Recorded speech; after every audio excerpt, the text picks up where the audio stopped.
Hello नमस्ते everyone. मैले यो भिडियोको चाहिँ ओन्ली फर मी मेरो लागि मात्रै बनाएको ल, मेमोरीको लागि। बट एनिवे कसैले हेरिदिनु भएकोमा धन्यवाद। हामी यो चाहिँ 2026 नेपाल भिजिटमा हो।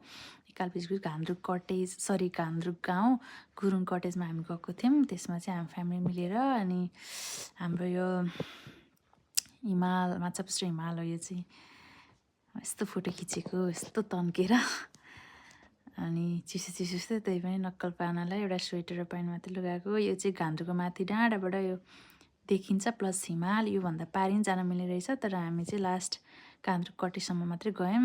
अनि यसमा चाहिँ नानी र म फोटो खिचेको, हिमाल देखाउँदै उफ्रेको, एकदम खुसी थियौँ।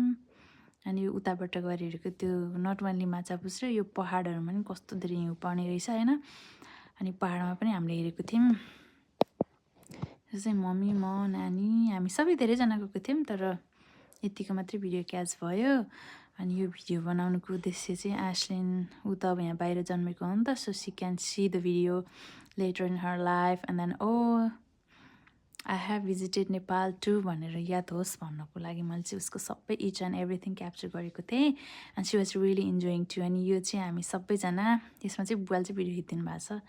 अनि हामी बेलुका खाना खाएर एकदमै रमाइलो नाच्यौँ।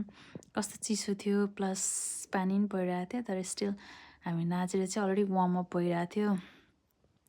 एस्लिन जम्पी गर्दै उभिरहेको छ, एकदम खुसी भएको थियो। पछाडि माछापुच्छ्रे। अनि यो चाहिँ हामी घान्द्रुकको फर्स्ट डे, हामी 2 दिन बसेको थियौँ। यो चाहिँ फर्स्ट डे हो। यसमा चाहिँ एकदम पानी परेको थियो। त्यसपछि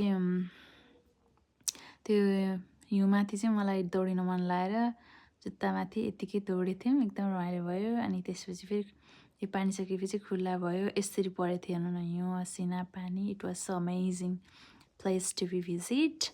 वी रियली इन्जोयड इट। नानी र म रमाइलो गरिरहेको छौँ।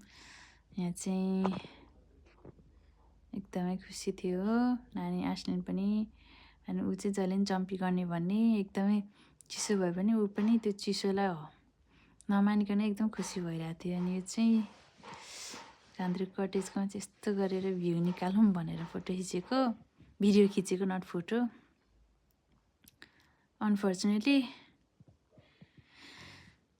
अनि यो पनि गुरुङ ड्रेस लाएर फोटो खिचेको हामीले, एकदम रमाइलो भयो। जे होस् 2026को नेपाल भिजिट चाहिँ अब फेरि जानुपर्छ। एस्लिन चाहिँ पछि पछि ज्याकेट उकाल्दै गइरहेको छु। उसलाई मैले भित्र 2टा लुगा प्लस बाहिर चाहिँ त्यो अर्को डाउन ज्याकेट लगाइरहेको थिएँ, त्यही भएर उसलाई गर्नुभयो जस्तो चाहिँ नानी र म